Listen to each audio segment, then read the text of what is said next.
Chapter 17. A Tantrum. She'd got up very early in the morning and had worked hard in the garden, and she was tired and sleepy. So as soon as Martha had brought their supper and she had eaten it, she was glad to go to bed. As she laid her head on the pillow, she murmured to herself,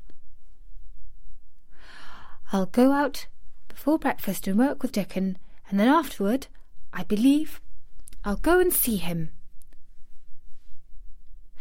She thought it was the middle of the night when she was awakened by such dreadful sounds that she jumped out of bed in an instant. What was it? The next minute she felt quite sure she knew. Doors were opened and shut, and there were hurrying feet in the corridors, and someone was crying and screaming at the same time. Screaming and crying in a horrible way. "It's Colin," she said. "He's having one of those tantrums. The nurse called hysterics. How awful it sounds." As she listened to the sobbing screams, she did not wonder that people were so frightened that they gave him his own way in everything rather than hear them.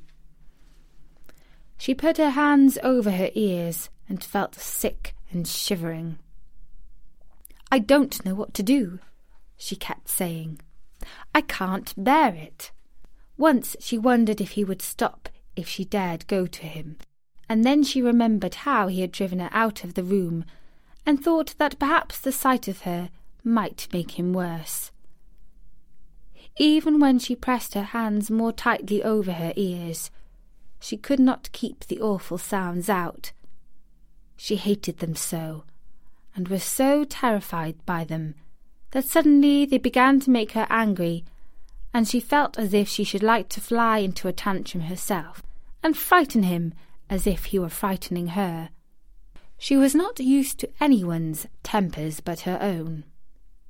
She took her hands from her ears and sprang up and stamped her foot. "He ought to be stopped. Somebody ought to make him stop. Somebody ought to beat him," she cried out. Just then she heard feet almost running down the corridor, and her door opened and the nurse came in. She was not laughing now by any means. She looked rather pale. "He's worked himself into hysterics," she said in a great hurry. "He'll do himself harm. No one can do anything with him. You come and try like a good child. He likes you." "He turned me out of the room this morning," said Mary, stamping her foot with excitement. The stamp rather pleased the nurse. The truth was that she had been afraid she might find Mary crying and hiding her head under the bedclothes. It was not until afterward that Mary realized that the thing had been funny as well as dreadful, that it was funny that all the grown-up people were so frightened that they came to a little girl just because they guessed she was almost as bad as Colin himself. She flew along the corridor, and the nearer she got to the screams, the higher her temper mounted. She felt quite wicked by the time she reached the door. She slapped it open with her hand and ran across the room to the four-poster bed. "You stop!" she almost shouted. "You stop! I hate you! Everybody hates you! I wish everybody would run out of the house and let you scream yourself to death. You will scream yourself to death in a minute, and I wish you would." A nice, sympathetic child could neither have thought nor said such things. But it just happened that the shock of hearing them was the best possible thing for this hysterical boy, whom no one had ever dared to restrain or contradict. He had been lying on his face beating his pillow with his hands, and he actually almost jumped around. He turned so quickly at the sound of the furious little voice. His face looked dreadful, white and red and swollen, and he was gasping and choking. But savage little Mary did not care an atom. "If you scream another scream," she said, "I'll scream too, and I can scream louder than you can, and I'll frighten you, I'll frighten you." He actually had stopped screaming because she had startled him so. The scream which had been coming almost choked him.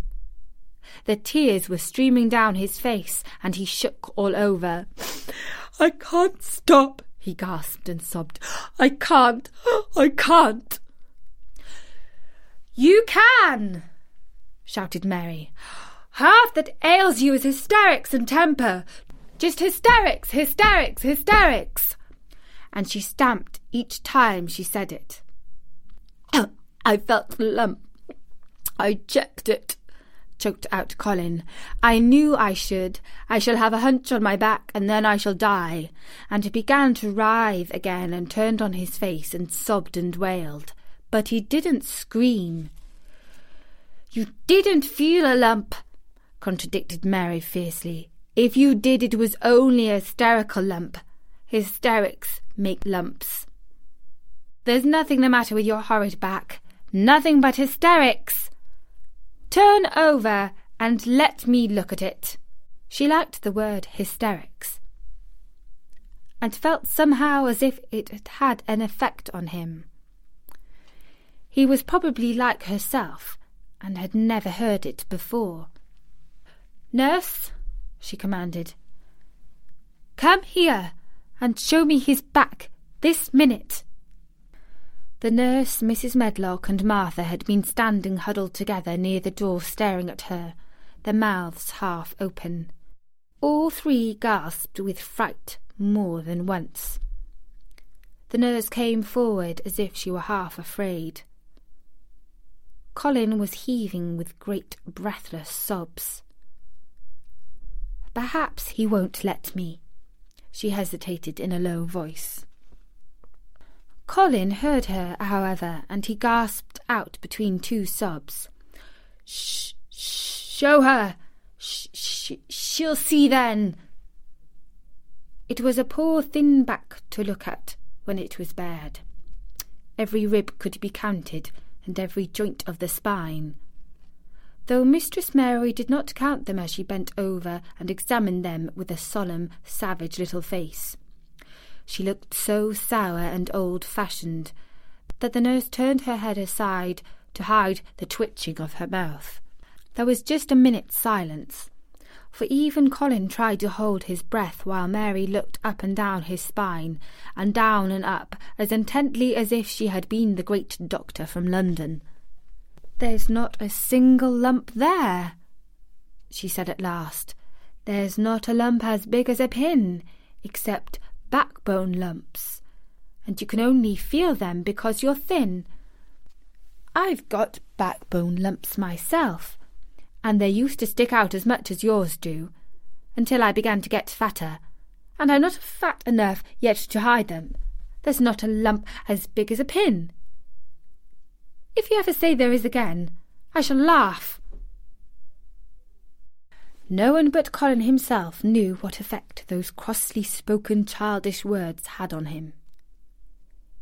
If he had ever had anyone to talk to about his secret terrors, if he had ever dared to let himself ask questions, if he had had childish companions, and had not lain on his back in the huge closed house, breathing an atmosphere heavy with the fears of people who were most of them ignorant and tired of him, he would have found out that most of his fright and illness was created by himself. But he had lain and thought of himself and his aches and weariness for hours and days and months and years. And now that an angry, unsympathetic little girl insisted obstinately that he was not as ill as he thought he was, he actually felt as if she might be speaking the truth. "I didn't know," ventured the nurse, "that he thought he had a lump on his spine. His back is weak because he won't try to sit up. I could have told him there was no lump there." Colin gulped, and turned his face a little to look at her. "Could you?" he said pathetically. "Yes, sir." "There," said Mary, and she gulped too. Colin turned on his face again, and but for his long-drawn, broken breaths, which were the dying down of his storm of sobbing, he lay still for a minute. The great tears streamed down his face and wet the pillow. Actually, the tears meant that a curious great relief had come to him. Presently he turned and looked at the nurse again. And strangely enough, he was not like a Rajah at all as he spoke to her. "Do you think I could live to grow up?" he said. The nurse was neither clever nor soft-hearted, but she could repeat some of the London doctor's words. "You probably will if you will do what you are told to do and not give way to your temper, and stay out a great deal in the fresh air." Colin's tantrum had passed, and he was weak and worn out with crying, and this perhaps made him feel gentle. He put out his hand a little towards Mary, and I'm glad to say that, her own tantrum having passed, she was softened too, and met him half-way with her hand, so that it was a sort of making up.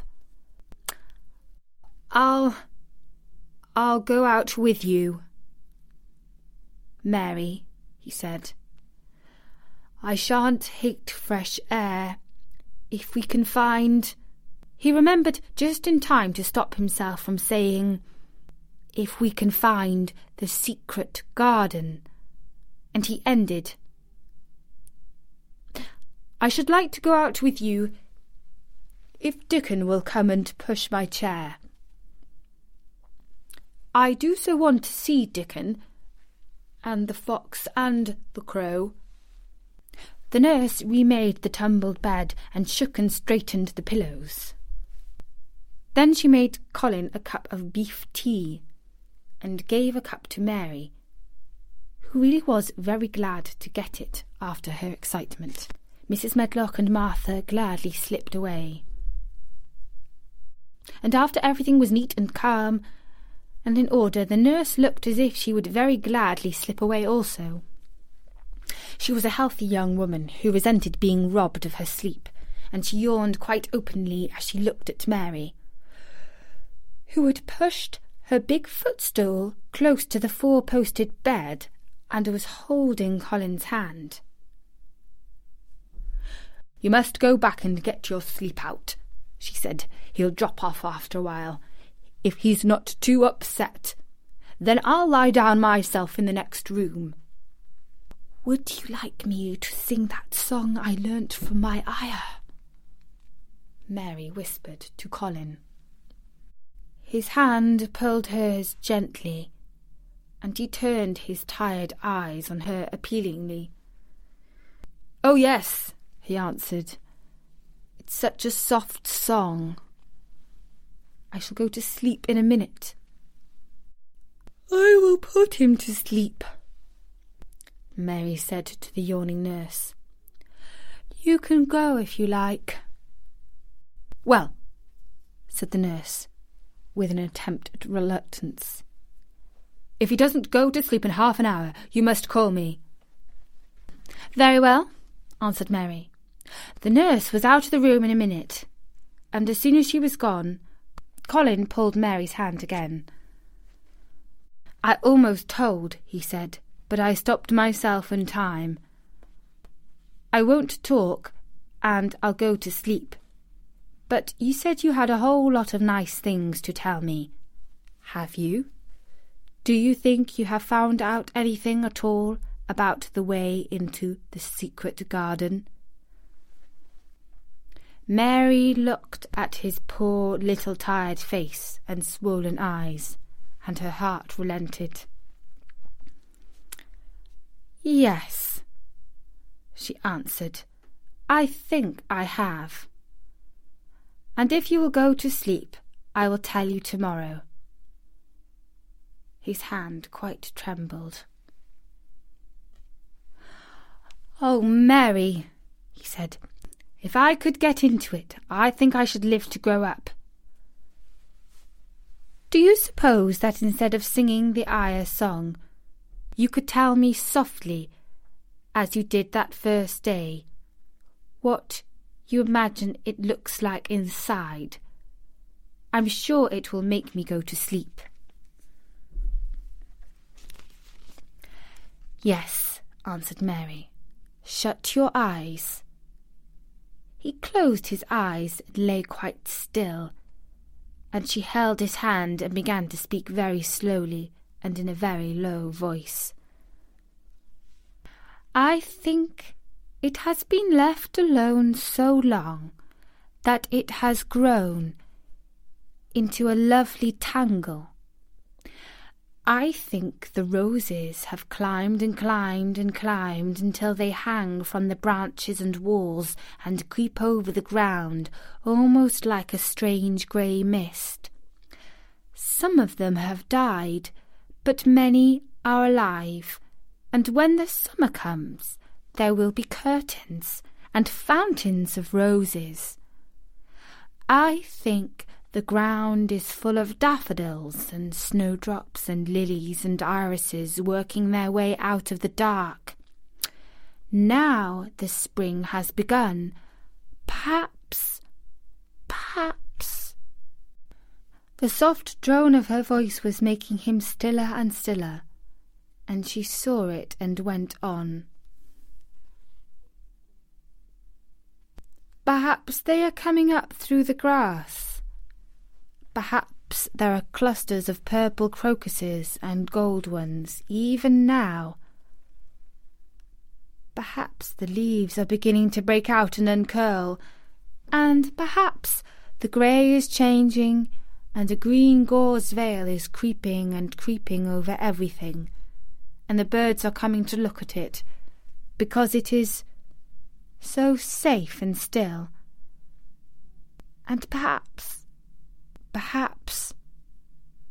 very softly and slowly indeed, the robin has found a mate and is building a nest." And Colin was asleep. And that was the 17th chapter of The Secret Garden. And so Mary, with the help of the nurse, has been able to soothe Colin's foul temper. She has sung him a song she learnt from her ayah in India, and put him to sleep with talk of the flowers and trees newly blooming in the garden. Let's see if Mary will show Colin the way into the secret garden in the next chapter of The Secret Garden.